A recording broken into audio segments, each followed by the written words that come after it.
Well, it's very nice to see a good crowd here today. I want to thank everyone for taking the time out of their day for attending today's event. Probably everyone here agrees that we need to learn.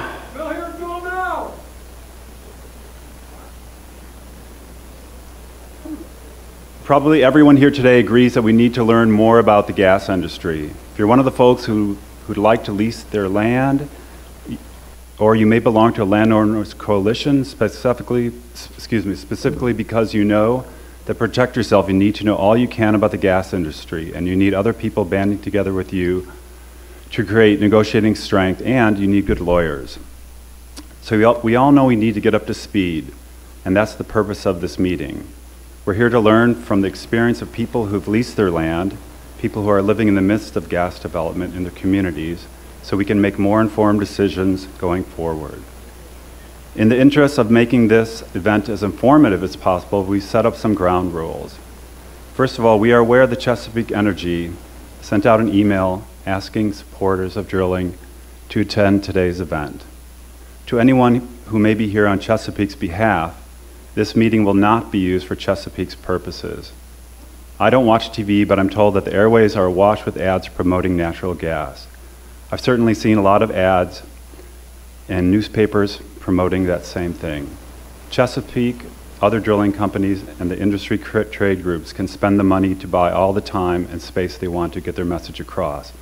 Most people in this room are already subjected to that message on a daily and even perhaps hourly basis.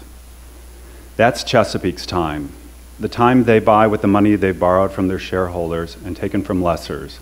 Little groups that have collaborated to bring us this forum cannot afford TV and radio ads.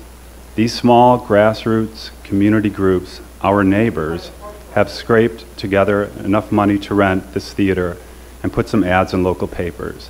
They bake the cookies and organize the event. This is their time to share with us information that we're not getting from those expensive TV and radio ads. This is a pro-information meeting. Chesapeake's email draws us toward the conclusion that Chesapeake thinks that this pro-information meeting is an anti-gas meeting that needs challenging. And I think we should probably all wonder why that might be. If Chesapeake wants to have its own information meeting, in addition to all the radio and TV ads, let them organize it. This is not their meeting. If you've come to speak for Chesapeake or the gas industry, please hold your advocacy and comments until the meeting that Chesapeake schedules and pays for. On the other hand, questions based specifically on the content of the presentation we'll hear tonight are encouraged, and we'll do our best to get everyone involved during the discussion period that follows. And next, I'd like to present Lori Stratton, one of the organizers that will present a short slide presentation. Thank you. Hi there. Thank you, everyone, for coming. We really appreciate you being here. The first thing I really would like to get out there is that we have a lot in common. It really doesn't matter whether you would like to see your gas developed, you would like to lease, or if you are concerned about gas development and think that there are some things that we need to slow down on. Regardless of where you're at in your learning curve right now, we all want the same things for our community. We want to live in a prosperous community. We want to see our neighbors well cared for.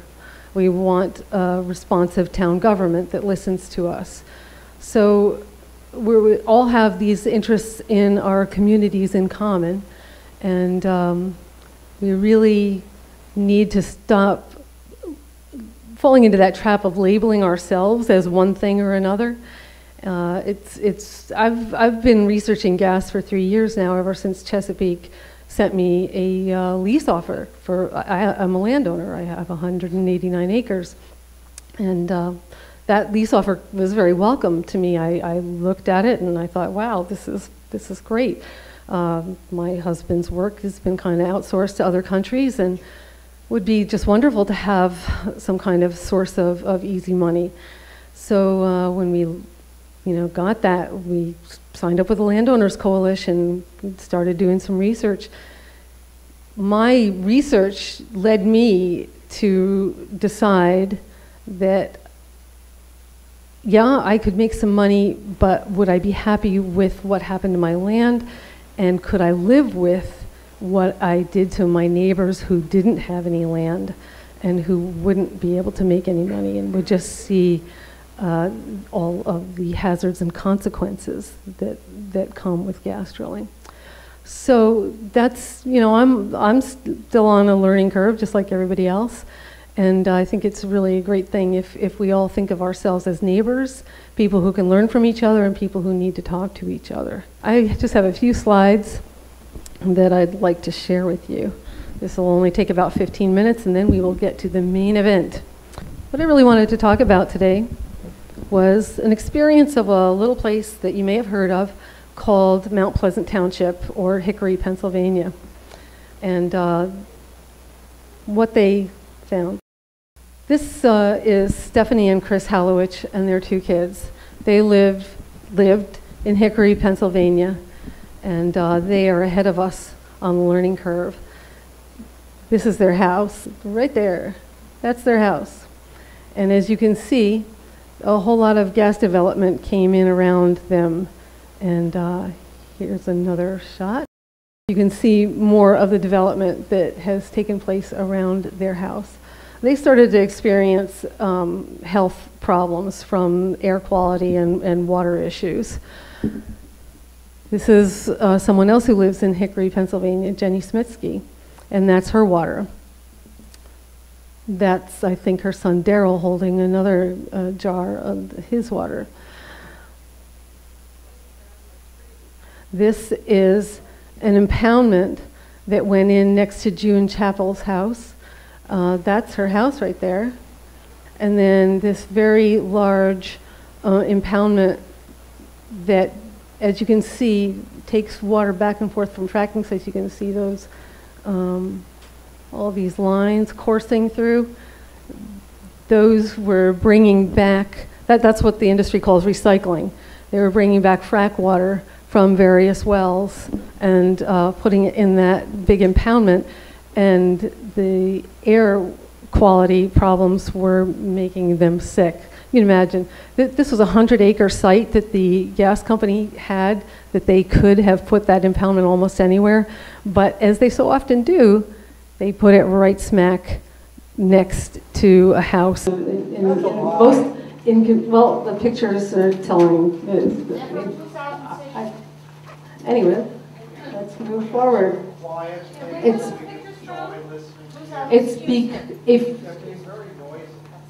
Could we please have it quiet? You mean like they were in There's a Q&A period at the end. Somebody to make remarks around here. Shut the fuck up. Excuse me. I'm a fucking landlord, that's why I am. You got a problem with that? You're here trying to take my rights? There will be a question and answer period after the Don't get presentation. my fucking face and don't touch me. Victor. And shut up! Language now. Please. Yeah, like you know about dirty language. He's more first. Keep going, Dad. Call him. Take a seat. Tell this guy get out of my face. I was Everyone, sitting here being quiet, minding my business. take a seat. Everyone take a seat. Everyone take a seat and stay in it. Thank you, Carolyn. Anyone who abuses the privilege of being in this theater will be asked to leave. We have people here who will escort you out. Now, does anyone have an issue with that? If you have an issue with that right now, you may be leaving right now. All right. Just to help you, Carolyn, I am the mayor of the Village of Deposit. The village has no connection with gas drilling whatsoever. Here to learn. I've called for the village police to come. Any more of the Southburst stuff and you're going to be taken out of here. And we don't need it. It's not part of what we're here for. Thank you.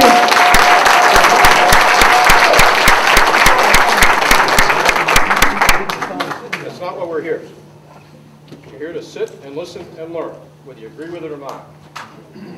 Thank you very much. There will be, as I think was indicated earlier, a discussion period afterwards, at which point everyone can ask their questions or make their comments. But we ask that you do save your questions and comments for that time. Please do not interrupt the presentations. So, 95% of Mount Pleasant Township acres are leased to Range Resources.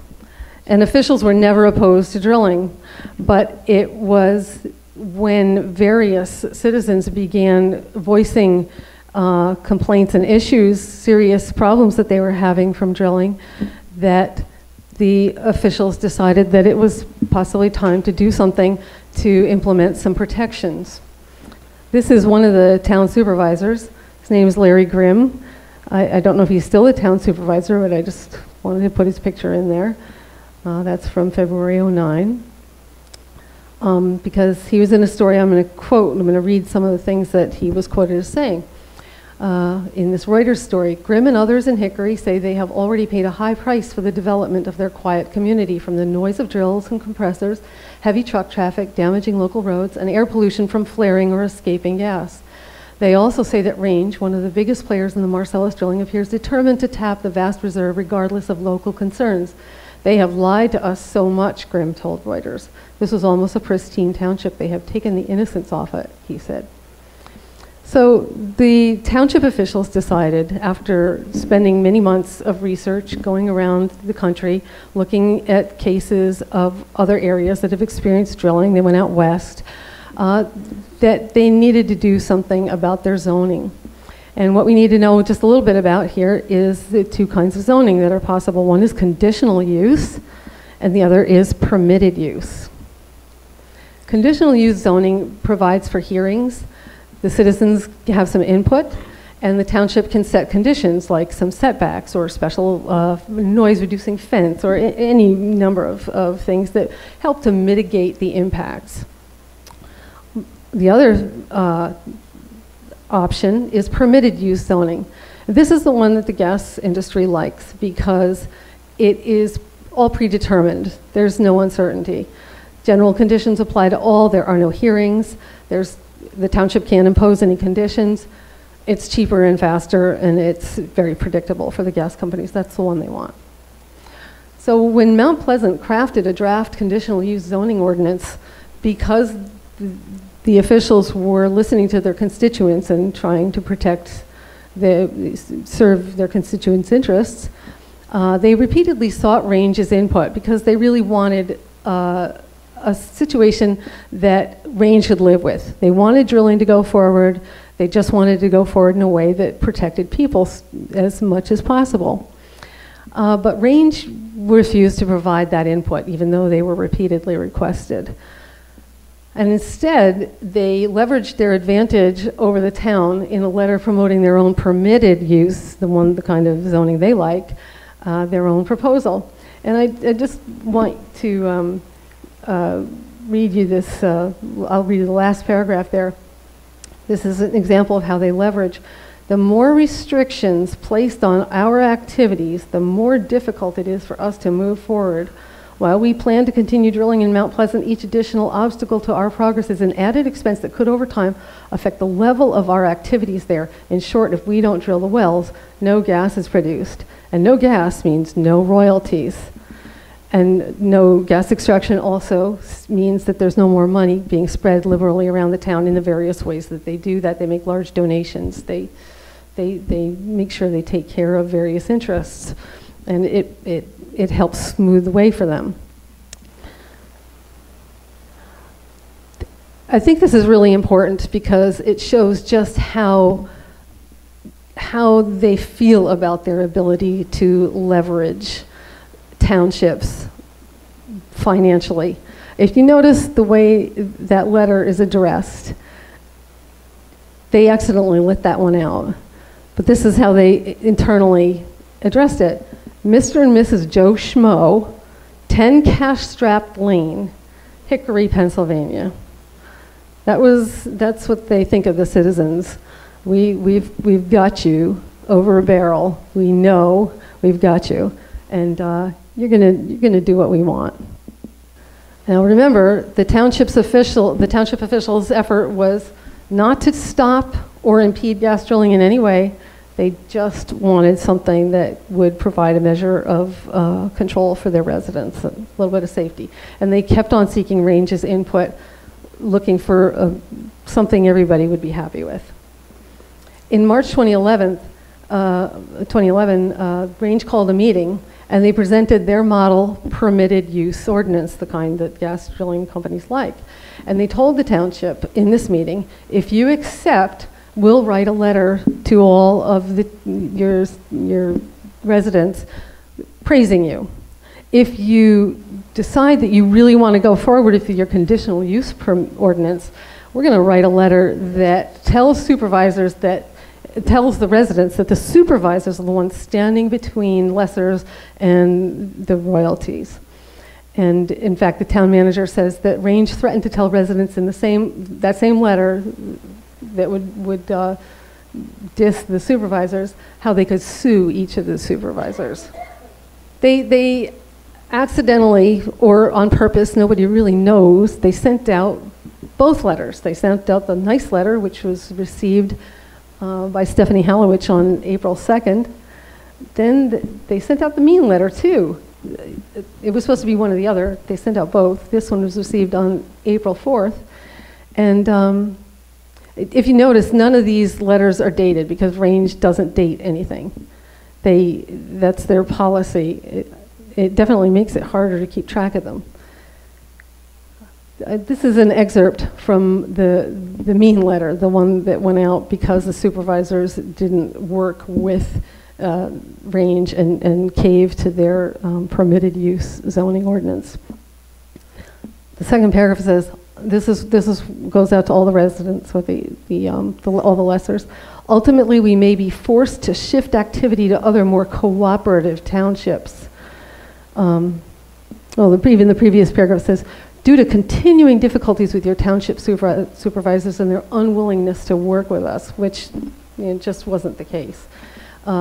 Ultimately, we may be forced to shift activities to other more cooperative townships. The shifting of operational activities will inevitably result in a shift of related activities, including the purchase of goods, services, and food to other more cooperative communities. We will be hosting an open meeting on April 6th. In addition, we will be evaluating legal action, including federal and state courses of action. We regret any hardship this may cause you, but after months of effort on our part, we are left with no other choice. There was no months of effort. The town manager says there was no contact aside from that meeting. There was never any response to the town's continued efforts to find a common ground. At that April 6th meeting, lo and behold, Jim Cannon, Range PR specialist, tells the crowd of angry lessers, oh, Range could live with conditional use. That's what the township had been going for. But they never told the town that, as long as the process wasn't too drawn out. But that was a completely out of the blue and completely anomalous statement. Didn't fit with anything else that happened before or after. Finally, Mount Pleasant proposed arbitration. In May 2011, a retired federal judge presided over the proceedings, and the townships and the drillers came to a compromise both could live with. The town got their conditional use zoning. They would have to streamline the process to avoid the delays that Range was worried about. And after mediation, township supervisors voted the measure into law. Range pulled out of Mount Pleasant anyway. They claimed it had been taken by surprise, had never been given a chance to sign off on the final language, had only found out a day in advance. This is a gas company. They have office buildings full of lawyers. The spokesperson said, after all the town's efforts, it's disheartening that the township could not respect the mediation process, and that makes us very reluctant to make 2-year-out operation plans based on a permitting process that we can predict from a township that just went back on their word. There's just nothing in the timeline to support that allegation. But that is the way that they continually operated with the town of Mount Pleasant. They just were constantly shifting. You could never count on what they were going to say, what they were going to do, because they would say one thing this time and another thing the next time.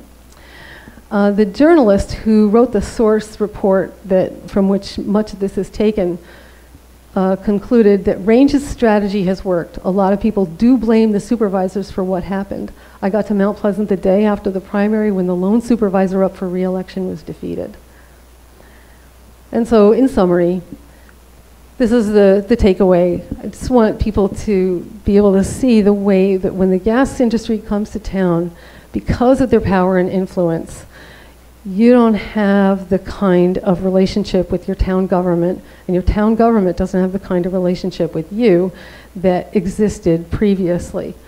The local officials were unable to do their jobs. They were just trying to enable gas drilling and protect their constituents. That's their job.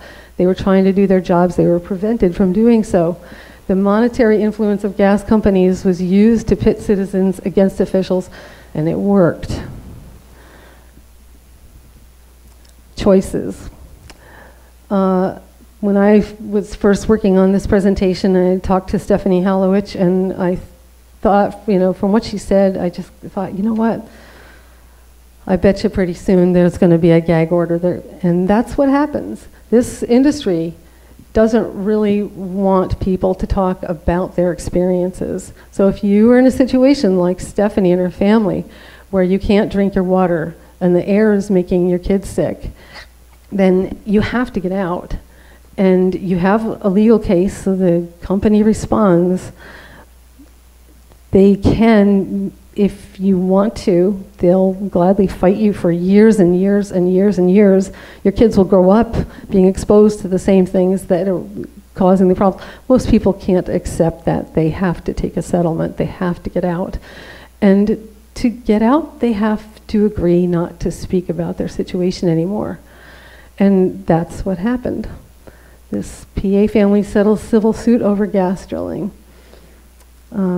So Stephanie can't talk to us anymore about the kind of experiences that she had with Range Resources and Mark West, who operated the compressor station next to her. It caused so many problems for her. These are some sources for you that I realize you can't take these down, but if you're interested, I can provide you these links. And that is the radio program that this is a sort of Reader's Digest condensed version of some reporting done by on this show. So if you'd really like to get the details, and actually far better that you should hear it from them than from me, but I wanted you to know about it. So I hope that you will look this program up and listen to it. It's only about 23 minutes, and it's an eye-opener. The personal accounts and photos that people were asking for, where did those photos come from? When were they taken? You can find them at Marcellus Shale US. That man is amazing. He's constantly adding new information.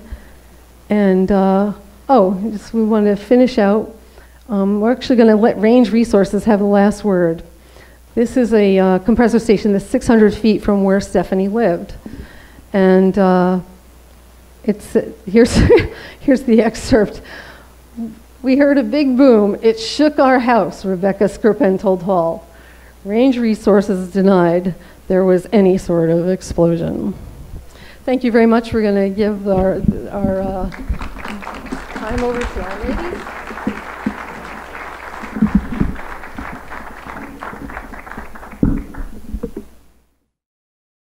Good afternoon. I'm Carol French, and I am from Bradford County. I'm a conventional dairy farmer, and I'll let Carolyn announce who she is. Get over. And, I'm an organic dairy farmer, and I live in Chichiquin, Bradford County. Before we get started, I'm going to do a little speech. I like to tell stories, and this is the way I do it. Good afternoon. Carolyn and I are really pleased to be here. We would like to present to all of you, both pro-gas and anti-gas representatives. And if there's anyone here that's on the fence, I welcome you as well. I find it really funny that we have to label ourselves anti-gas or pro-gas. Carolyn and I have chosen not to label ourselves at all. We are neither pro or anti-gas. We are simply living in a time of miscommunication, succumbing to misinformation, and our safety and well-being is in question. Because of this, we have seen our communities become divided, just like this room. We have drawn the line, and we are not budging. Everything has become black and white. No one has taken the time to explore the gray areas. This has resulted in a divide in our community and your community as well, when our communities need each other's support more than ever. I hope after this presentation, you will walk away from here with an understanding of how each other feels and ask what can be done to rebuild this community. Our presentation is called Neighbor to Neighbor, Living the Drill, but after recent events, I would like to call it Rebuilding Our Fractured Community. And I hope you enjoy this presentation. Carolyn and I started a group called PL Gas. It stands for Pennsylvania Landowners Group for Awareness and Solutions. We are aware of the stories, whether it is in Louisiana, Oklahoma, Arkansas, Texas, Colorado, Wyoming, Michigan, North Dakota, or Pennsylvania, or New York State. We want to know, what are the solutions? Let's get right down to the brass tacks and let's find out what the solutions can be. First of all right, you want to do it? This is just a slide, and we're going to go through all of these, but we realize that there are benefits. And we want to show the benefits because we believe that they are real. And these are the list. Additional revenue, additional jobs, what they want to call energy independence, increase in actions of civic responsibility, which is one of the things that we'll expand on. We recognize that there's additional revenue to the landowners. You do get sign-on bonus money, but I want to tell you what my experience was about that. I want you guys to understand that this is truly a sale. It's a sale price on your mineral interest. This sale is based on the percentage, not on the acres that is getting leased, okay? You're selling your percentage. You gotta understand what that percentage is worth. And we're gonna talk about that in a couple more slides. So I want you to think about that when you're negotiating your lease. The agreements, such as pipeline agreements, the compressor stations, surface use agreements, just to name a few. In this language of these agreements may supersede the language of the lease. So negotiate a great lease, but don't strip that lease when you sign those agreements, okay? And we'll talk about that later if you have any questions. Just remember that when you sign the agreements, that this is going to change the value of your property. That's what we're seeing down in my hometown. Think about asking for a rental fee. Okay, it's done in other states. Do it in New York State. We didn't get a chance to do it. Some people are getting a chance in Pennsylvania, but we were not aware of that at that time. Also, there's another way of generating money, and that's sale of the mineral rights.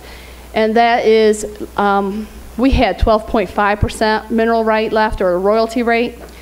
We have been bombarded from California, Colorado, people, other gas companies, law firms, and investors want to buy those mineral rights. But in the state of Pennsylvania, if I do not own the mineral rights underneath my property, whoever owns the majority of that has the say in how the surface is developed. So I want you to just give you a heads up on that as well. The landowners' use of additional revenue.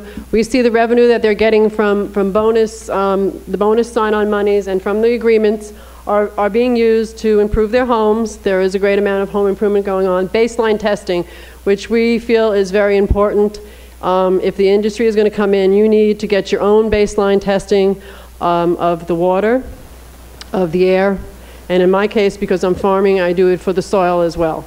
And some of that bonus money is being used in my household for that, as well as others. Offsetting costs are, unfortunately, with this industry, with it being in your area, it comes for additional costs that the landowner is expected to expend, such as, for instance, my farm insurance just went up. I just got the bill the other day. That's because of the activity that's going on around. There are some other additional costs that I think we talk about later on, but the costs go up. Taxes are anticipated to go up. Your property turns into a commercial piece of property once the pad is put on it. I don't have that particularly on my property, but if a pad's access, and the pad will turn into a commercial piece of property, which will then be charged commercial taxes rather than agricultural taxes. And the last thing is purchasing additional land. There are a lot of people in our area that are using their bonus sign-on money to fund other purchases. Business use of additional revenue. We've seen a growth of both existing and new businesses, such as restaurants, hotels, rental properties, rental equipment, and jewelry stores. The amazing one is the jewelry stores down in Towanda. They started making drill bit earrings and drill bit necklaces and stuff like that.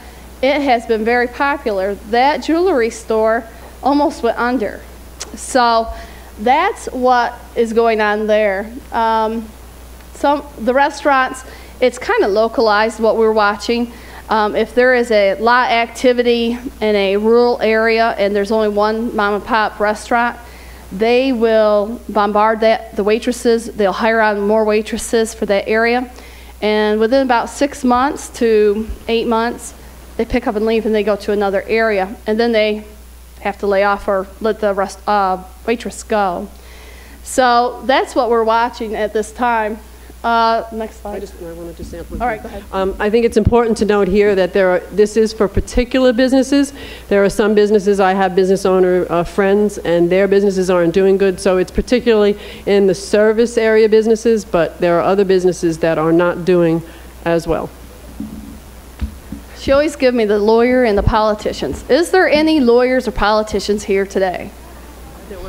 There's one. Okay. I'm not going to be nice. Lawyers in demand for negotiating agreements, liability issues, and financial planning. I want to get on the lawyers for 1 minute. The lawyers in my area, in 2006, we signed that lease. Everybody comes back to us and says, why didn't you guys get an oil and gas lawyer? Well, guess what? We didn't have oil and gas lawyers then. And we still really don't. The people that I'm friends with several lawyers, and they specialize in elder law. They put the shingle out and said they were oil and gas lawyers. These lawyers have attached their name to the royalty rates. So if you guys have signed leases or are going to negotiate these other agreements, be careful. Do not allow your whoever's negotiating the lease attach their name to the royalty rate. Our royalty rate was 12.5. They attached it and they are charging a 2%. So my royalty rate now is 10.5. Okay? Just something to think about. Also, we did have some lawyers that negotiated those agreements. They were basic leases. We talked to several of these people. And the guy said, go ahead. It's okay. Sign the lease. It's no problem. What we are finding is those lawyers it's a conflict of interest because they are also representing the gas industry as well. So just do your homework and check out your lawyers. Now the politicians are experiencing a financial gain and gifts. I think that's enough said. I'm telling you, all I want to do is grab a hold of their pockets, pull them out, let the rabbit ears fall out, there's the money. Look, they were voted in there by you and I to protect the safety and well-being and the safety, whether it be the truck traffic, whether it be water contamination, whatever it may be, they're not there. We just experienced a flood September 7th and 8th down home. My commissioner, Doug McClinko, used his gift from Chesapeake Energy and scooted his little butt right down to Penn State and watched the football game while we needed him the most. That did not make me happy, and it did not make the people in Bradford County happy. Okay? So, you know, just a little word out there. Elections are coming, and you work for us. Just remember that. Okay, additional revenue to gas industries. Leasing allows the gas companies to make additional money. I kind of explained that to you with the 12.5%. Also, they make money off the stocks. They are hedging the market. If you go to the pad, you will see the meter stations that are on the pipeline and right on the Christmas tree itself or on the wellhead. They control the gas volume to the market. Nobody else does. So if they want to flood the market and they're hedging it down, the market is flooded, so the money will go down. Sales of subsurface interest. We're going to explain that next, right? The creation of additional jobs. I'm sure you're all aware that they've put out a lot of statistics on additional jobs. I'm not arguing, and I don't think Carol will argue that there aren't additional jobs. My question is, what is in the figures and statistics that they're giving us? What I see in our area is the people that they have hired that are in administrative positions within the gas industry all had jobs in our local community prior to going to the gas industry. So are they including those numbers in their statistics? If they say they've given 14,000 jobs, are they including the ones they've taken out of our local community? So I have a question about that. The other thing is, are they temporary or permanent jobs? The majority of the jobs that my children, even myself, would qualify for in the gas industry are jobs that will be temporary jobs in the area. They won't be permanent. They're generally truck drivers. So that's what we're seeing, mostly CDL drivers. All of the other industry jobs that are higher paying require experience that our workforce does not have. So I agree that they are creating positions, but I disagree that they are not the positions that I would like to go for, and I do not believe that it's a permanent position, nor do I believe that they are all unemployed people going back to work. I just want to add a little bit to that one. We had our sheriff, our deputy. They were hired for security for the gas industry in our area. So that position was not created. They already had it. In fact, now you have to scurry around and find somebody else. Our conservation district, they took 4 of our men out of there to work for the gas industry. They were already working. So now that's stripped down. They cannot afford to hire the conservation district to fill those positions because, you know, nobody wants to come in for the $15 an hour when you can work elsewhere, and they cannot just compete with the gas industry. So that's what we're seeing with that part. I'm sure you're also well aware of the fact that the industry says that this proposed, well, I'll talk first about the proposed natural gas infrastructure. You hear a lot about switching all of our power plants over to natural gas, switching all of our vehicles over to natural gas. Everything's going to be switched over. But my question is, how long is the supply going to last to fuel all of these new things that you're making? And when we stop being able to get gas, or in some cases, if the industry turns the spigot off, what do we do? What is plan B? Nobody is thinking about that.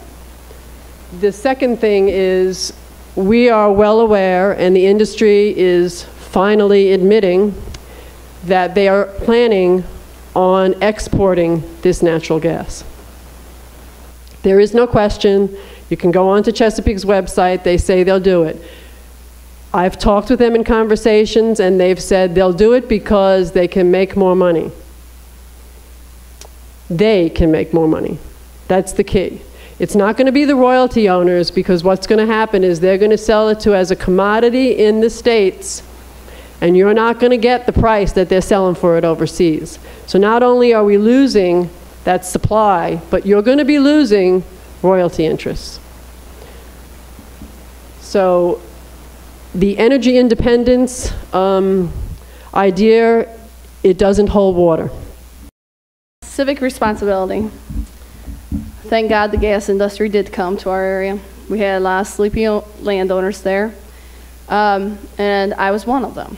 I was passive about what was happening in my area. I would vote, but now that they are there, they're waking them up to understand that we do have some rights. When you question what's going on, the activity in your area, you start going, attending the meetings. I've been to countless county meetings, township meetings, and planning commission meetings. I'll tell you, at first it was boring, and now I'm learning a lot.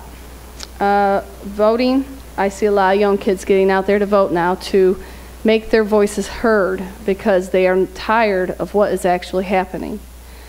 The attending at the hearing, the public speaking engagements, Carolyn and I, hey look, I'd rather be milking a cow than standing up here talking to you guys. All I was is a farmer, and at first it took a lot of nerves, and I'll tell you what, I haven't messed my pants yet, but I could if you guys get bigger and you guys start yelling. So, I learned how to talk out here. It's not professional, but I want to get my my voice heard and my point across. This is happening to us, and it could happen to you guys. We also see a lot of things stirring up throughout our nation. For example, occupying Wall Street. We are understanding it's a corporate world. Is corporate world what it really, is that what we want to live with? There's a lot of questions going on out there. Understanding your lease. This is something that I think is very important. I want you to think about your neighbors. When you sign your lease, you affect your neighbors. And when your neighbors sign their lease, it affects you as well. In the agreements that I have seen go past my kitchen table and my neighbor's table, especially the surface use agreements, you will accept all liabilities. It's in fine print right at the bottom. You accept all liabilities, whether it be death or injury that would happen on the pad. I have to ask you, are you accepting liabilities or responsibilities if your well contaminates your neighbor's or your community's water? Could you lose your farm? Could you lose your home? Is the community going to sue you, or is your neighbors going to sue you? I can tell you what happened in Towanda. A young man from Tennessee was working on a rig. He died. His family sued the farmer that had the well on him, and most likely that farmer was not going to generate royalties on that whole entire acreage. So he could lose his farm. They sued Nomac, that was the drilling company, and they're still suing Chesapeake. So there's a lot of risk involved. It's not all cracked up to what it sounds like. So it's all in the language of your leases, guys. A lease is not a true term lease. I sold insurance. A term lease is, my term lease said every 5 years. Even though your property is caught in a production unit, you should have the right to renegotiate that lease. But if you're caught in a pooling or production unit, you cannot negotiate that lease anymore, unless you have a pew clause. And if you guys want to talk about that later, we will.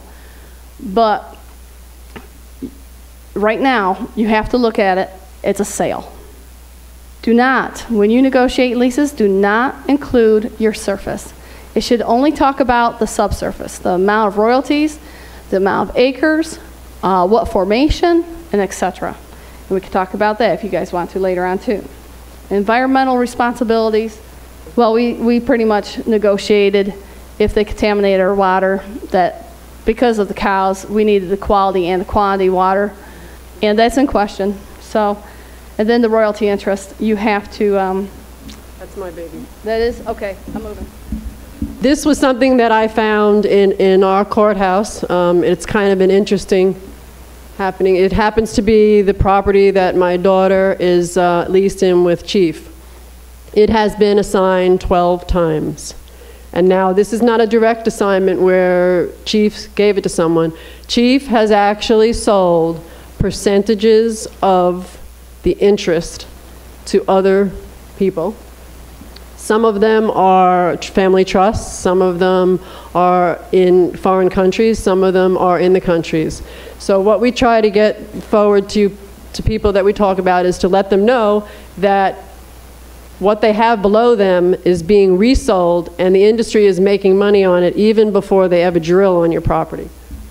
So this is how we visualize it. When you have your property originally, you own 100% of what's underneath you, theoretically to the center of the earth. You then enter into a lease contract and you're left with, in our case, 12.5%. The larger portion you have sold to the gas industry. They then take that larger share and they sell it to whomever they want. My lease was sold to Statoil, Anadarko, several other people. This particular lease was sold to 12 other people, parties.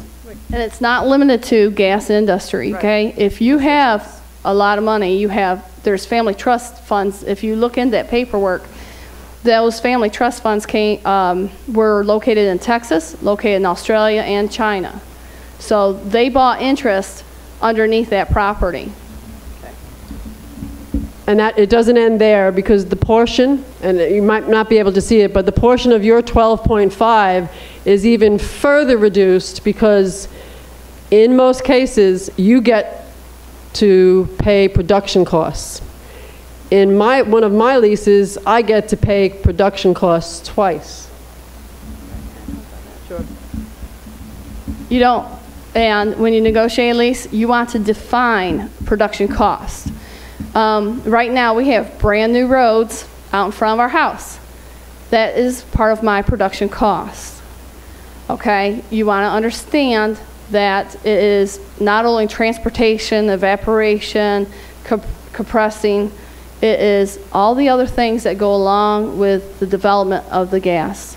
Okay, so yeah. We were actually told, and it explained pretty easy this way: you pay in production costs for that guy to drive there in his pickup truck, his salary, to look at your pad once a week, once a day. His salary comes out of your production costs. This is my lease. We signed that lease. I'll tell you the process, how that went. We had a guy come to our house in March. He started off with $25. You know, that was a lot of money, because we were signing leases for over 40 years for $1. Sometimes it was $5. Where I lived, it was Wyndham. It's part of the Stagecoach. It goes all the way up to Owego, New York. And back in the 80s, they came by and they were drilling. It literally looked like they were drilling for water. So, you know, I thought, this is great. So we were hesitant. They came along with $35. We couldn't believe they were bringing $35. So then we thought, okay, something is up. What's going on? Then we were talking to a guy that was helping negotiate this, because his wife worked for a gas company out in Oklahoma City. We were ahead of the game in 2006 because we got 21 addendums in our lease. The majority of the people just got a brass tacks lease. That's all there was. They offered us, and that we signed for $85. In the lease, though, thank goodness for the woman that was working for the gas company, it said that once the 5 years was up, it was done. As of August 29th, 2011, my lease expired. But the catcher is, and we just found this because we go down to our courthouse, Towanda Courthouse. Chesapeake signed that lease October 3rd, 2011. They don't own the mineral rights, but yet they sold the portion of mineral rights to Anadarko. And Anadarko sold a percentage to another gas company. They don't own the mineral rights. It goes back to that pie, okay? So this is what we're finding out just right down in the recorder's office. I just want to add to that, and the reason why this is important to me is because they are not even being honest with the other gas companies. They're selling things that don't even belong to them, and the other company isn't even checking to see whether it's really theirs to begin with. Okay, now it's going to get a little uglier. I told you we're going to make you all mad. Risk of gas exploration.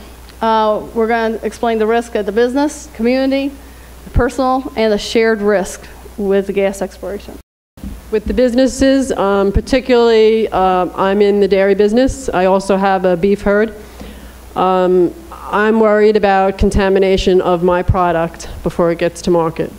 And I guess you're not too sure where I'm going with that, but let's put it this way. With the stories that I've heard in the area, I go to sleep every night wondering whether or not my water is going to be contaminated in the morning.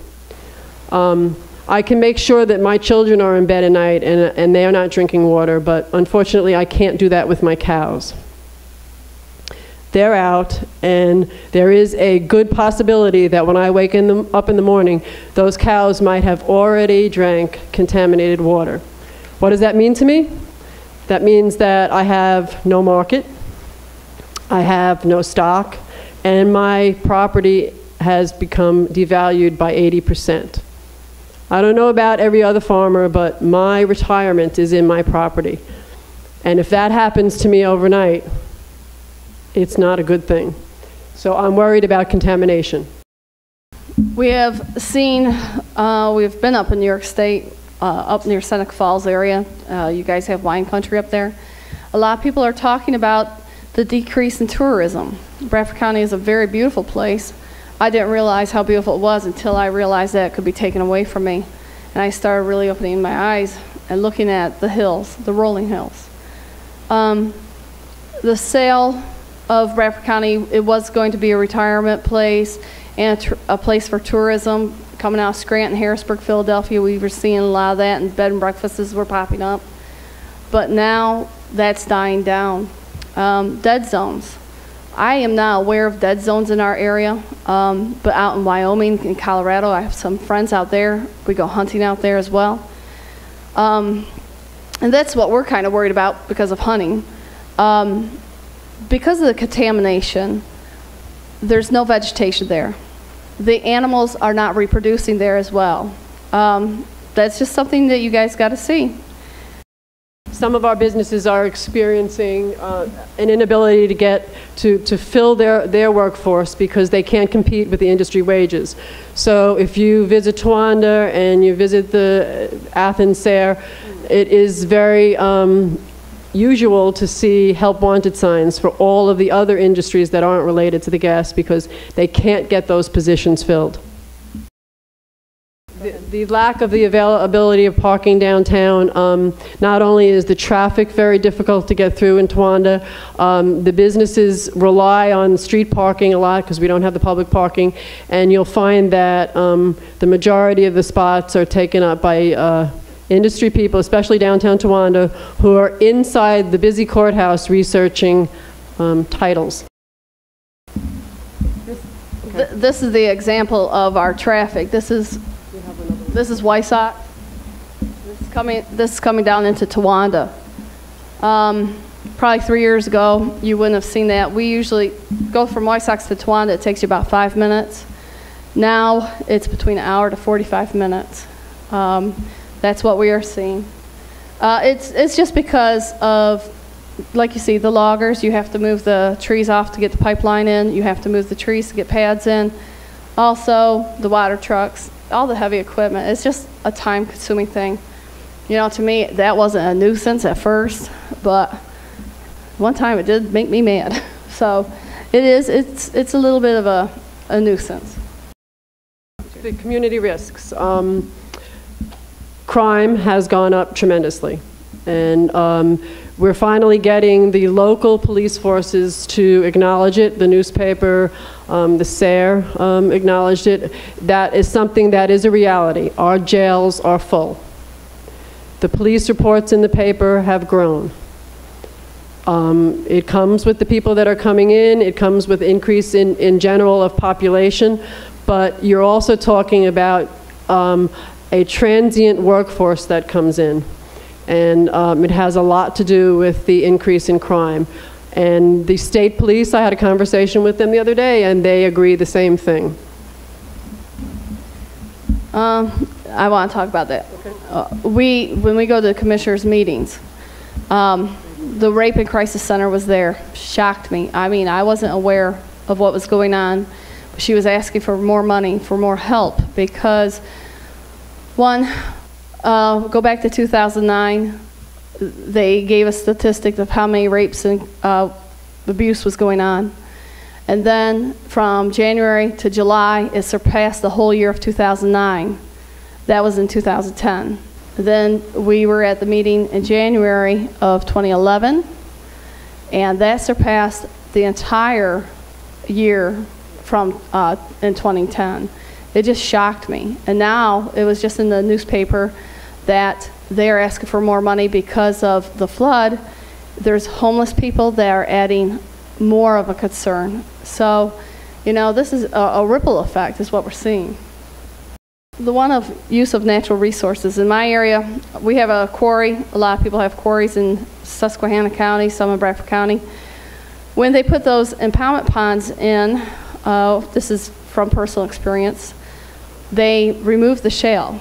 At first, they did not pay him for it. He had to go after the money. You need that shale for the roadways. You need the shale and the stone to build the pads. At first, we just negotiated the surface, and that was taken away. So that's something else you want. Go ahead. What I had in mind with this as well is that I guess you have to be there to see the amount of shale that the industry is using in all their pads. You can imagine that with all of those pads, they have to have a good shale on it. Now, the shale businesses are doing well, but I worry and I'm concerned about, am I going to have shale left for something I might want to do in the future, or my children want to do, or my grandchildren? Because actually, I have a son-in-law whose father recently passed away, and he owned a shale pit. He said, I don't think ever in my lifetime I'll see that shale pit disappear. Well, it's almost more than half gone since the industry has been in, and industry is only beginning. The unreasonable delay or payment or non-payment is another thing we've discovered by talking to people. The local businesses, the industry doesn't pay except for on a 180-day back pay, so to speak.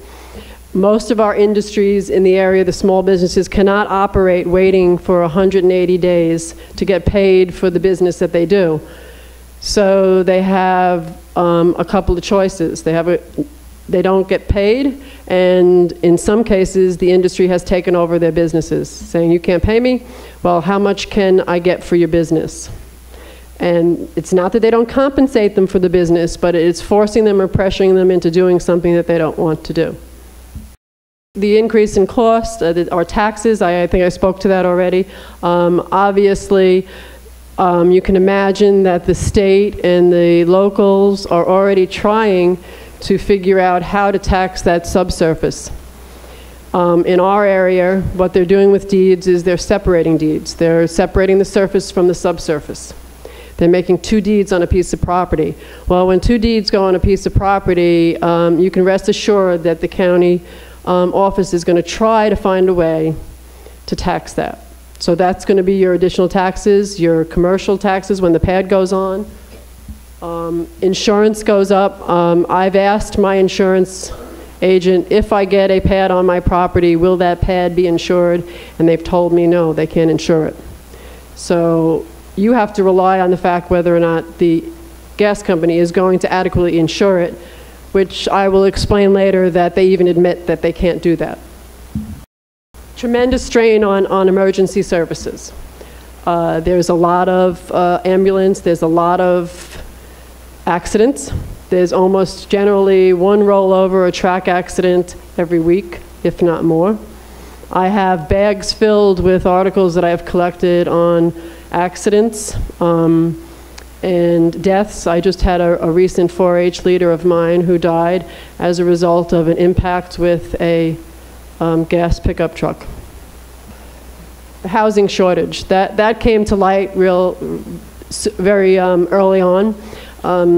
Unfortunately, the local residents in our area cannot pay what the gas industry can pay. So they were actually getting people that were thrown out of their homes because the landlord wanted to make more money. They couldn't afford to pay it working at McDonald's or working at Walmart, so they were out. There were stories of people living in tents, people going to other family members' homes and doubling up. So a housing shortage was a big issue and is still a big issue. We're hoping that it will level off, but we haven't seen that yet. The road damage and who is responsible for it. And I think the next slide is the picture of my road. It's a state road. This was in the late February of this year. They decided to destroy the road first by using it and then fix it. It left us of 2 weeks of traveling in 3-foot ditches on a state road. It now has since been redone again for the second time, which it isn't better because it's way up high and we can't get our implements into the field because the drop is so drastic. Now we're going to cover some of the risk. What we see here is the loss of land use. They are putting this on this is called the Kingsley pad in East Smithfield. Once this is put in, that farmer, as a farmer, I didn't think about this when I signed the lease. I thought that they would reclaim it once they drilled it. But they are going to drill they'll put one pad on, they're putting one well on, then additional 6 wells. Now they're talking up to 12 wells on that pad. So, and then they said every 5 years they will come back and drill one of those wells. I don't know, but that's what they're saying. So if you take every 5 years times that by 12, that's about 60 years that they will not have access to that well pad. Now, in your guys' mind, you might think of it as a 300 by 300 foot pad. When you look at it, when it comes across the Plan Commission, the supervisors, you will see that it actually takes out between 38 to 42 acres. It's where they put the dirt, they pile the dirt, and also the access roads. So you have to keep that in mind. That's how much land is going out of agriculture. We also watched land go out of agriculture for compressor stations. They need a lot of land to get the infrastructure in. And this is right by Fox Chase Farm. Route 220 runs right by there. That's supposed to be the largest compressor station in the Bradford County at this time. Right now, this is one of the pipelines. It's a 40-mile pipeline. It's an 18-inch line running from Wyalusing to the Troy-Canton area. You're going to see a lot of land going out for the pipeline. A lot of trees are going out. We have a company called Craftmaster down in Towanda that uses a lot of logs. And those trees, I thought they were going down to that company, but they were not. They went to the conservation district, said, hey, look, can you get the trees coming back to Craftmaster because we have 900 employees that we're going to lay off because the trees are not coming down, they're just burying them.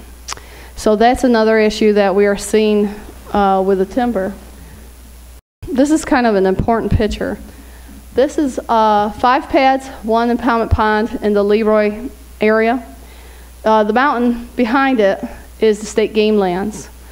The state negotiated an agreement where they cannot do any surface disturbance. That means they're not going to put well pads on there. So the farmers that are butting up to the state game lands will experience all the disturbance. You're seeing a lot of pads going in, well sites, and the laterals are going into state game lands. So where the laterals are going, that's where the royalties are going. So the farmers are going to experience the disturbance, no royalties, it'll go to the state. So that's, if you live near the state game lands, think about it. You want someone else? I want to say something. In reference to all of the loss of land too, one of my biggest concerns is what is this going to do to erosion and sedimentation? Where is the water going to run off? My daughter's land happens to be around where all these 5 pads are. And I wonder if her house is going to be washed away in the next big rainstorm. This is my neighbor's property. They sold their cows in May. The rig 31, is drilling right there. He's an older farmer, and I didn't blame him. I can't blame him. He sold his cows. But the thing that was kind of sad is he's thinking he's going to get royalties as soon as the rig goes down and they frack it. But in reality, there's no pipeline in our area, and the farmers don't even understand that. So, the other thing is we have been experiencing a decrease in farming in our area, which concerns me. On my road, this happens to be my road. This is one, there are actually on my small 6 miles, there were 4 farms. 2 of them have already gone out.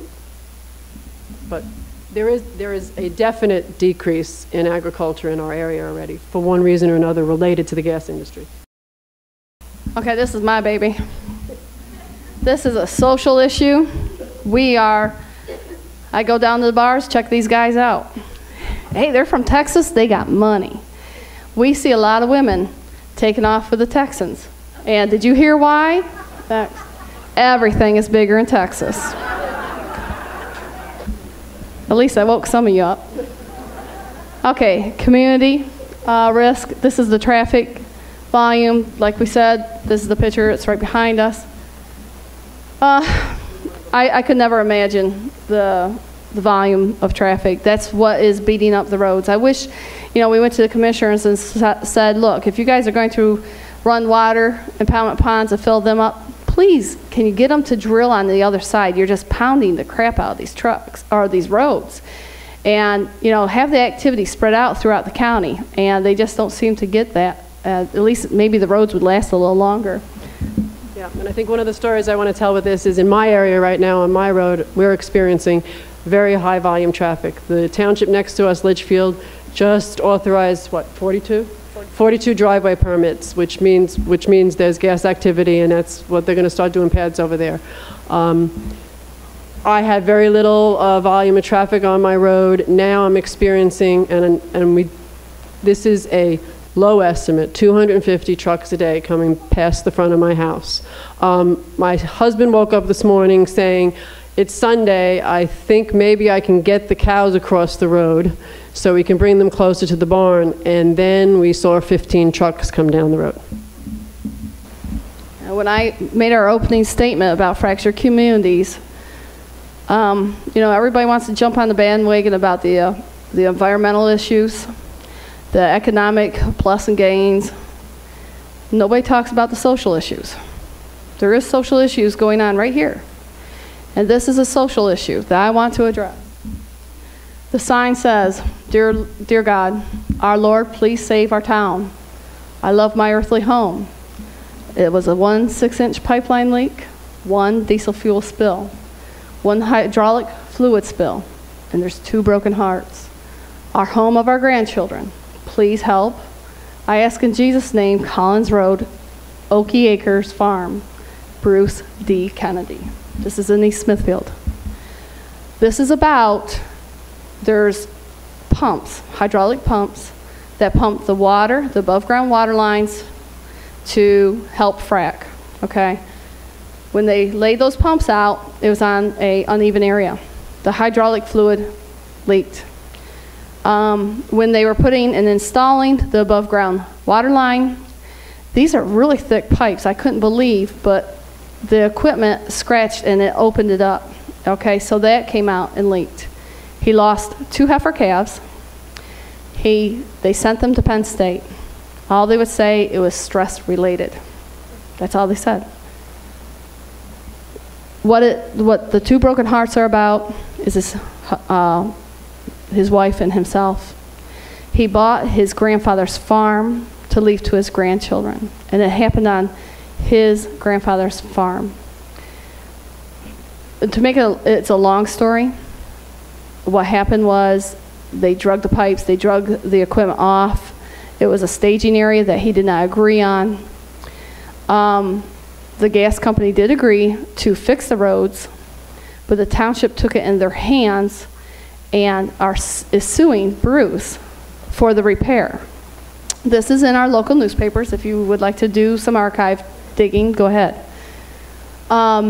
It's a $500 bill. It's not about the amount, it's about the principle. Because of the treatment that he received, what happened was 5 state cops came to him when he was sitting by the sign. He felt threatened. So he thought he would sit in the town square with his sign. 5 state cops came. They threatened to taser him. His son-in-law witnessed the whole thing. They handcuffed him, admitted him in the mental psychiatric ward in Robert Packer Hospital.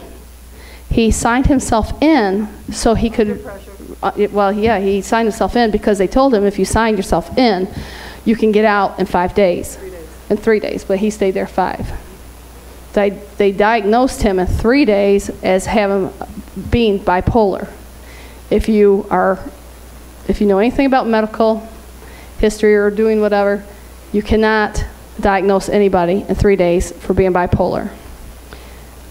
It fractured the community because he was a pillar of the community. He was on the school board. He represented everything to the community. He's an older gentleman.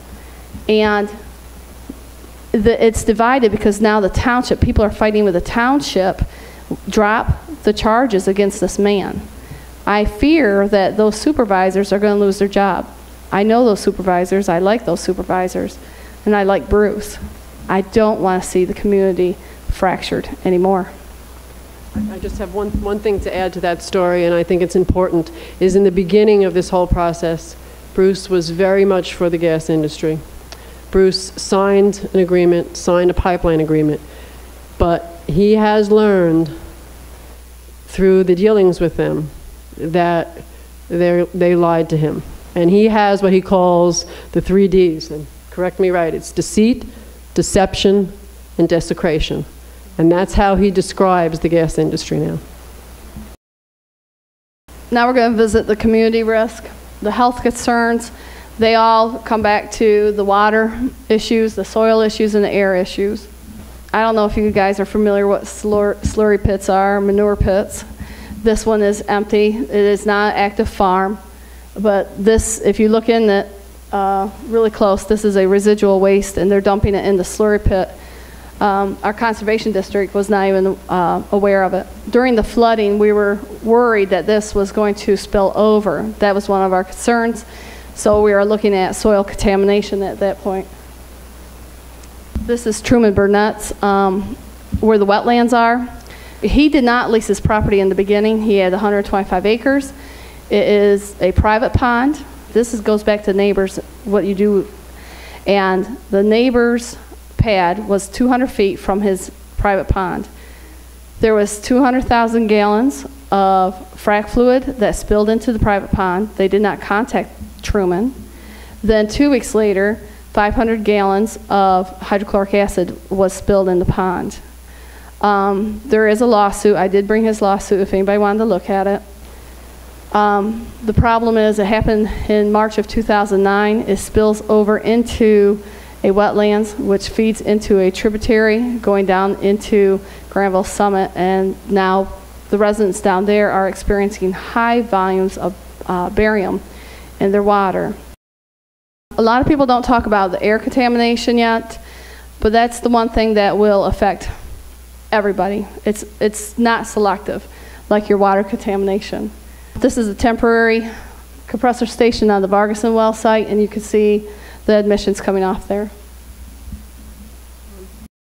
This is dust that comes off of a fracking operation, and if any of you have been around it, my daughter's had a fracking operation going on to her next to her home, 500 feet from her house. For approximately 2 weeks, she couldn't take the kids outside. She couldn't have her windows open. This was in the middle of the summer. The dust and the lime that comes off and the sand that comes off of a fracking operation makes it unbearable to be outside when it's happening. In some cases. I think we discussed this, of the potential contamination of food. Again, this is one of my problems and issues. I worry about this, not only with the water and contamination, but with the air and the soil. I've worked hard and long on my farm to keep my soil free of contaminants. Can I tell a story? Sure. I'm going to tell another story. I know a farmer. He had 80 cows die this past February. He destroyed them. He burnt them. He didn't know what to do. And so he unloaded the rest of the beef into the local market. He did not want to admit that there was a water problem. That's why I'm worried. I'm worried about our milk. I'm worried about our beef. I'm worried about our vegetables, because vegetables are down in Texas with the injection wells. Is it coming back up into our vegetables? How about in Nebraska? There is gas exploration going there. That's where our grains are. So I do have a question about that. I don't have a lot of answers about it. It's just something that I'm thinking in the back of my mind because I'm a farmer. And talking to the farmers, I know what they're doing because, you know, they got to save that farm. You know, you're living on a shoestring budget, and you better unload it and not say a thing. And I see that happening. This is in particular to landowners, not only farmers. We see a lot of properties that are getting landlocked by virtue of where they place the pad. And in most cases, if you haven't negotiated appropriately in your lease, once you sign that lease, that gas company can put it in right behind your barn, if that's where they want to put it. The Vargason well pad, that's exactly what happened. They put it right behind their barn. That family had to sell their cows because they could no longer get their cows out of the barn and into the pasture. We'll show that after that, but this is a very important and crucial to know because the industry can landlock you. They can landlock you with a driveway access.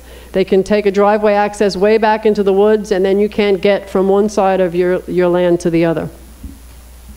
The timber value, I think Carol spoke to that before. You need to negotiate that in your lease. People are actually, the one neighbor of ours, he had a pad put on his property in the middle of timber that hadn't been timbered, I guess Covington's, for probably 40 years. He got no monetary return for the value of that timber. It just went down, and in some cases, if it isn't written in your agreement, the industry can take that good timber and just shred it, just chip it. The less feed, we're losing bedding, we're losing we're also seeing high costs of shipping our milk. I pay 8 cents a hundred now, increase, just to keep my milk hauler from going to haul water. We just had a hauler quit, so there's a group of farmers now scrambling for a hauler. The feed, the reason why we have less feed is because of the land use going out of agricultural use going into the pads. Also, now I'm grinding up the hay that I shouldn't be grinding up for bedding because I don't have sawdust. The sawdust is going into the socks, and so is the wood. So, you know, we do see that. You guys might think it's minor, but it's a lot to me. Okay. Again, we already talked about the tourism and the dead zone, so we'll just keep on moving.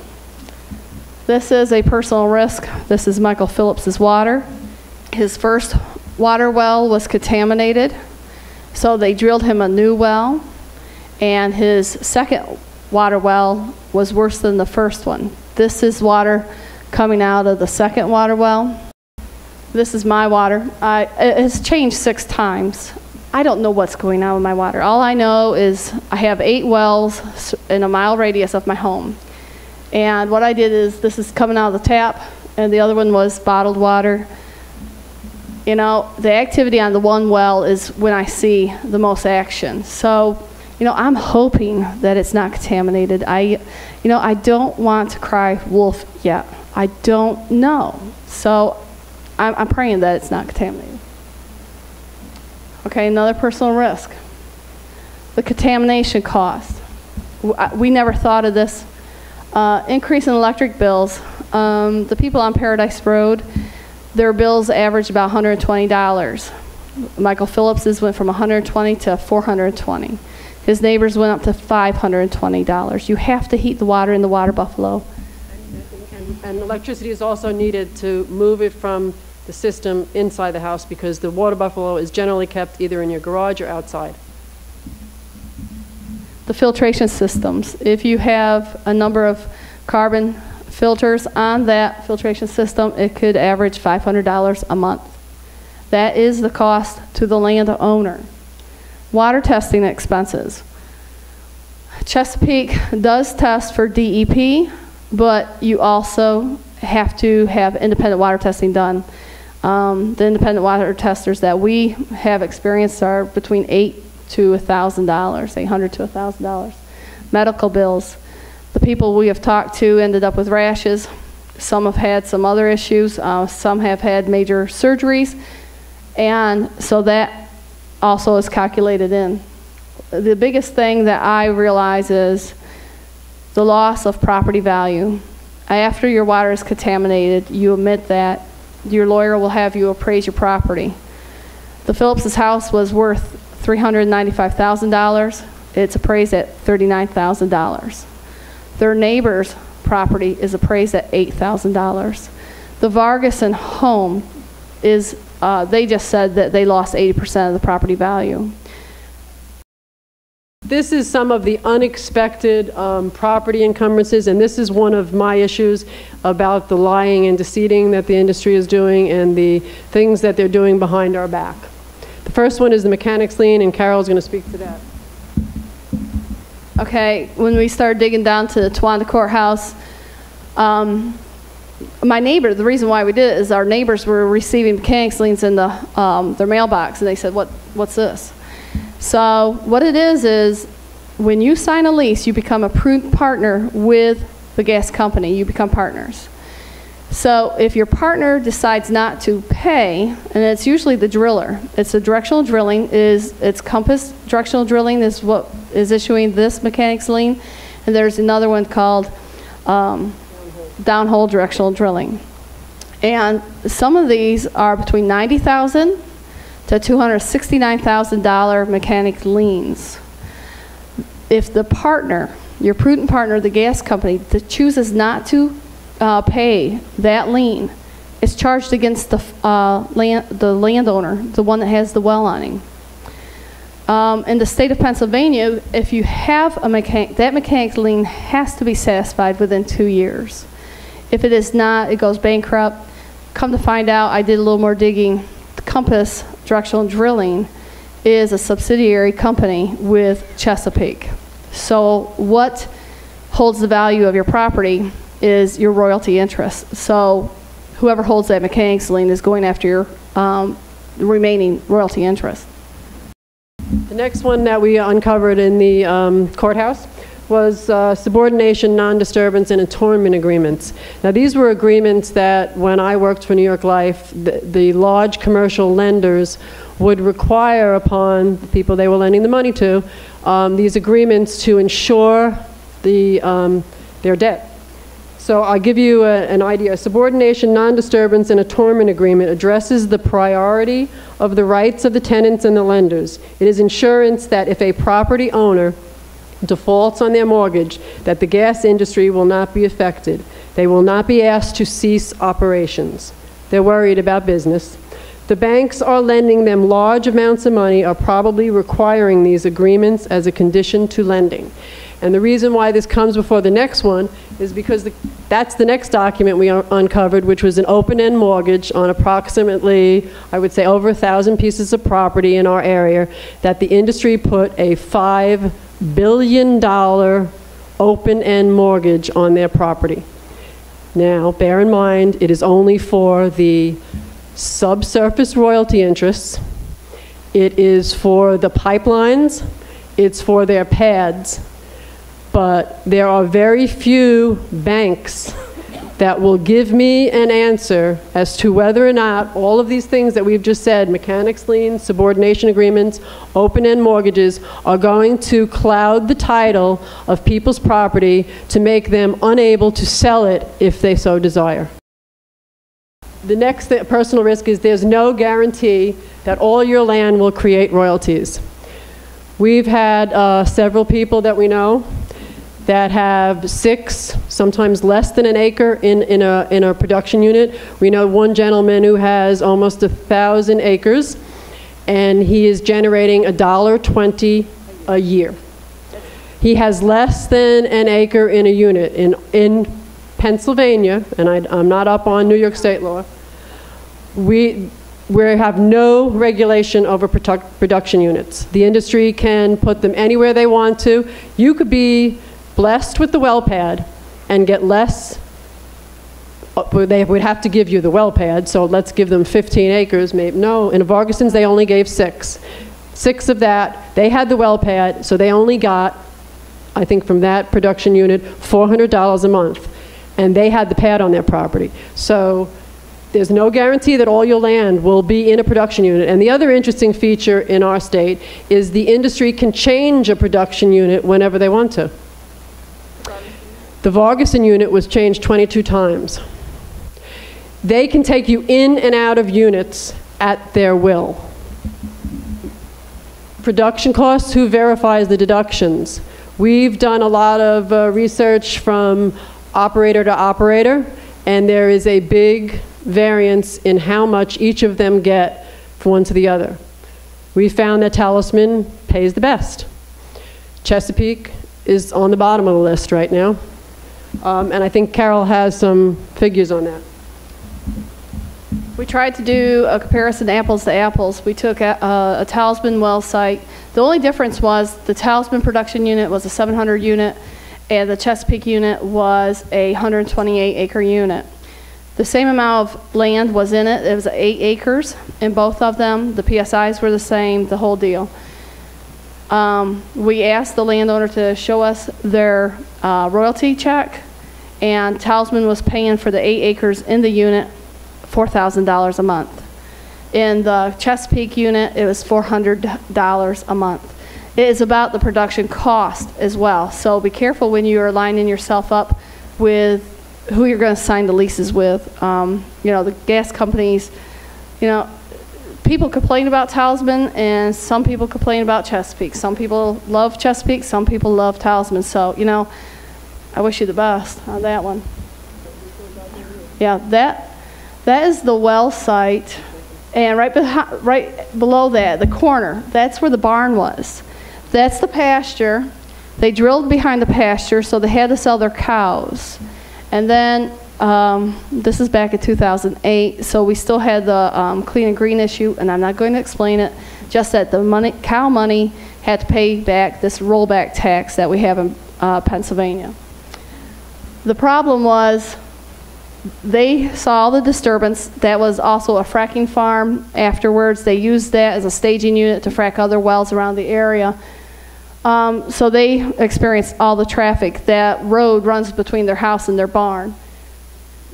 Their neighbor generates more money than they do. The land around it, they chose not to put their land in it. The yellow line up in the backside there, that's his pasture. He can't get to the pasture because the way the pad was developed.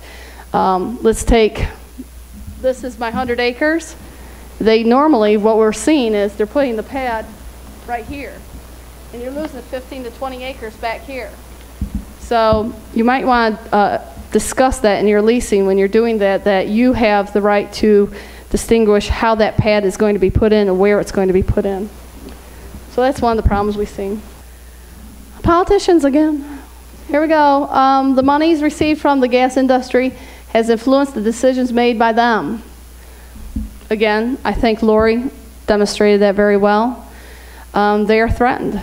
I want you guys to remember, well, when we called down to Houston, Texas to talk to some lawyers, they said the power comes in the vote. Hopefully you guys will learn that sooner than they did. If they're not going to work for you, then vote them out. You know, I don't know what else to say about the politicians. I just know that when Carolyn and I, 3 years ago, were learning about this, we went to Susquehanna County. The League of Women Voters was putting on a presentation. We watched one woman talk about her water being destroyed. And our senator, Senator Gene Yaw, said there was no water being contaminated in Dimock. Carolyn and I had no clue what was going on. So we asked for a tour of Dimock, because keep in mind, we're from Bradford County. This is all new.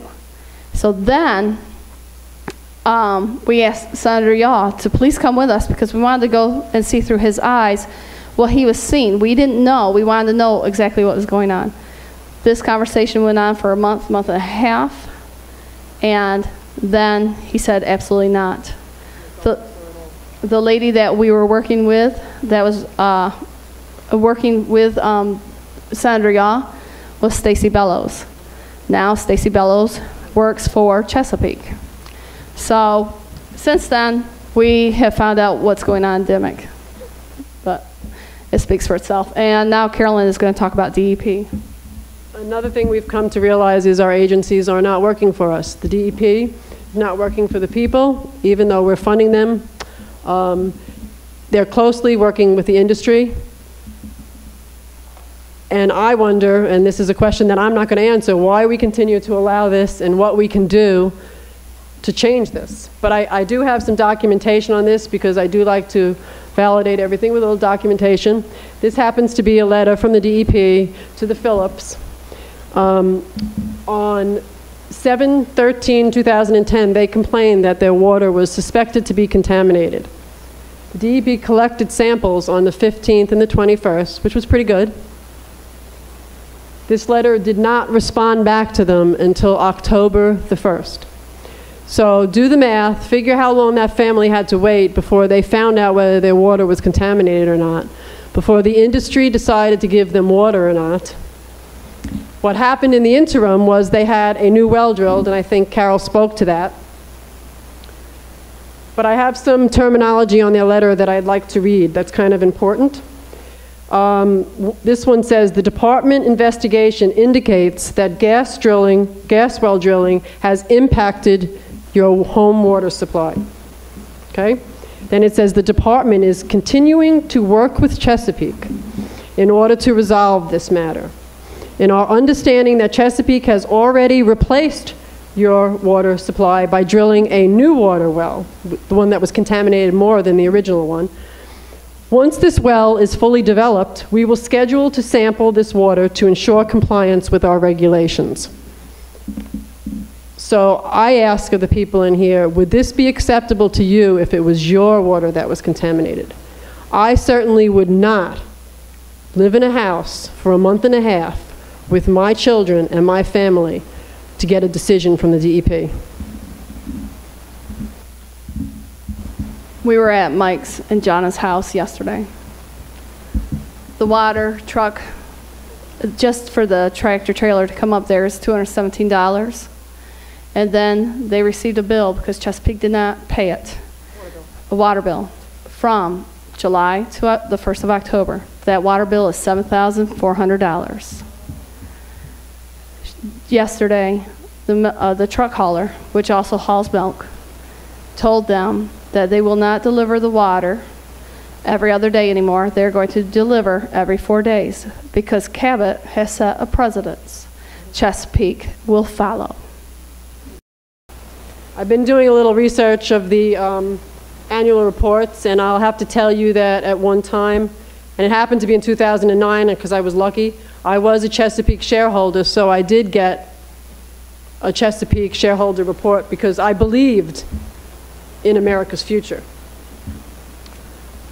This happens to be on page 21 of the report, and when the industry says that this whole operation is safe, I want you to listen to what they told their shareholders. The natural gas and oil business involves a variety of operating risks, including the risk of fire, explosions, blowouts, pipe failure, abnormally pressured formations, and environmental hazards such as oil spills, natural gas leak, ruptures or discharges of toxic gases.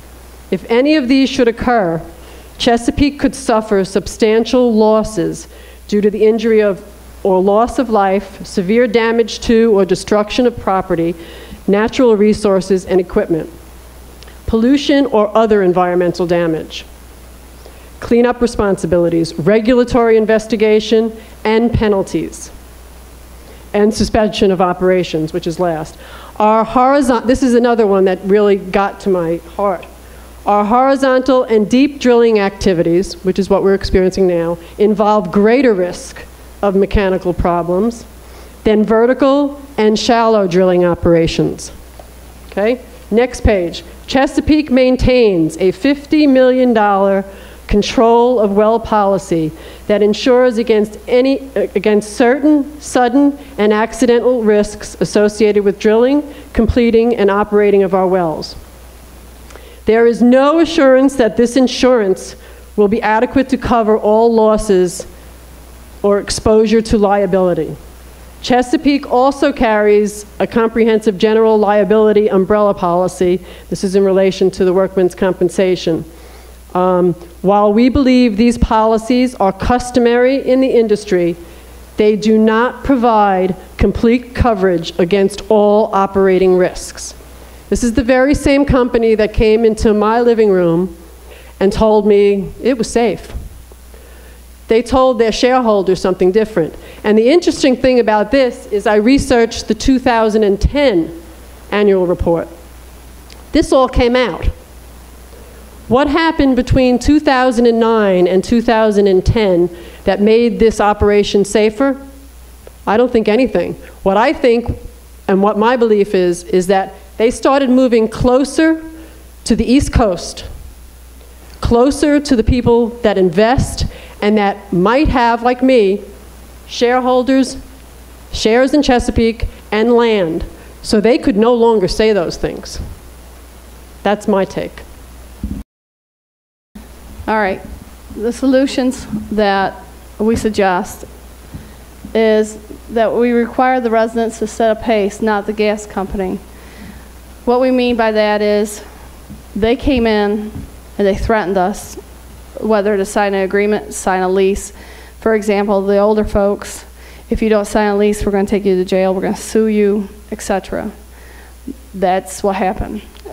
Set the pace, because don't allow them just go drilling. At what we're seeing, they're drilling just to lock up the leases because they're starting to expire. There is no infrastructure, there's no pipeline in our area. When will we see the royalties? They told us that there was going to be 3,000 to 6,000 people coming in to weld the pipes. That was back in March. We haven't seen anybody. Nobody is putting the pipelines in. When are we going to see the royalties? You locked up our leases. When are we going to see the royalties? So maybe it's time we just set the pace back and find out what the risks really are. We talked about working with your local municipalities to get any regulations in place. I've been to enough New York State shows. They've said that, you know, we're ahead of the game. And all I can tell you is DEC is watching what DEP is doing and how much money they're making. When they issued that $1 million fine, DEC watched DEP take that money. That fine did not go back to the Phillipses or the people that experienced the Leroy blowout to help them out. It went right to that agency. And that's what I see with your agency. That's what they're learning.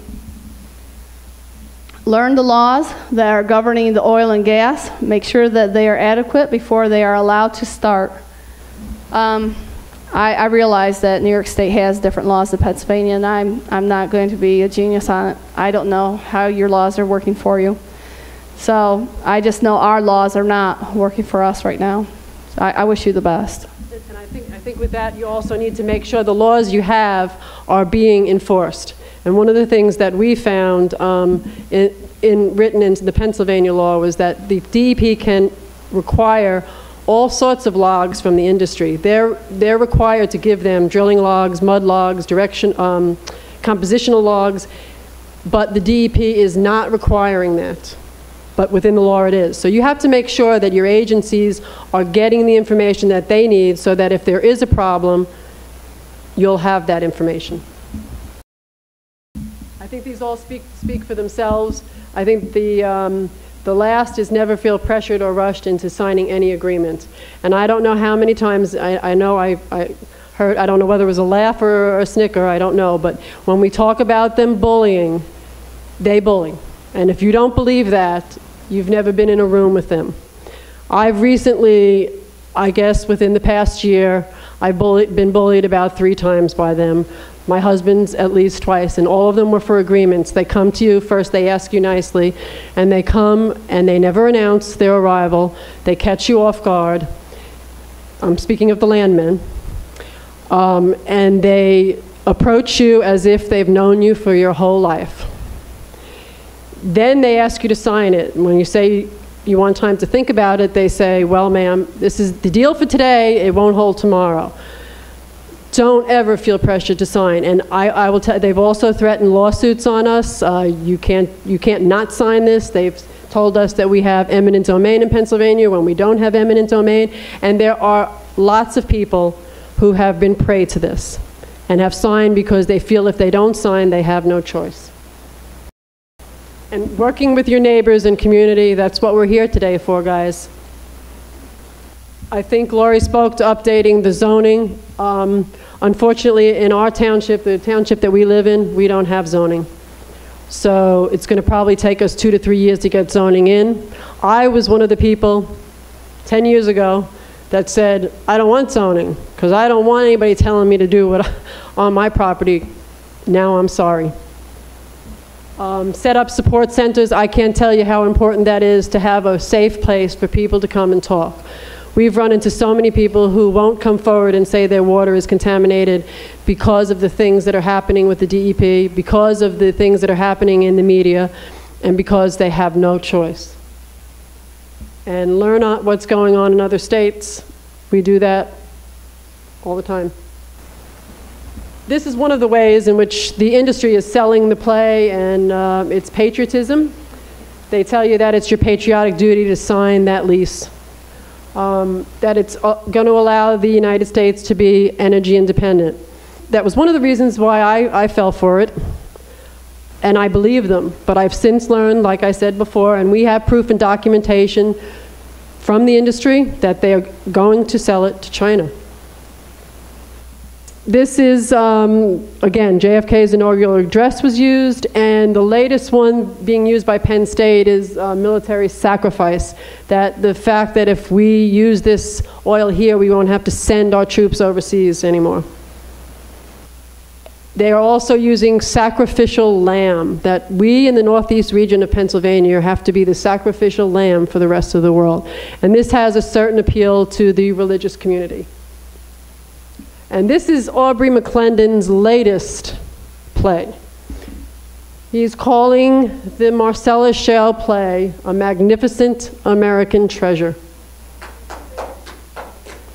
And while many of you believe that a treasure isn't meant to be squandered, isn't meant to be exploited, and I don't look at the same way the gas industry is treating this gas play as a treasure.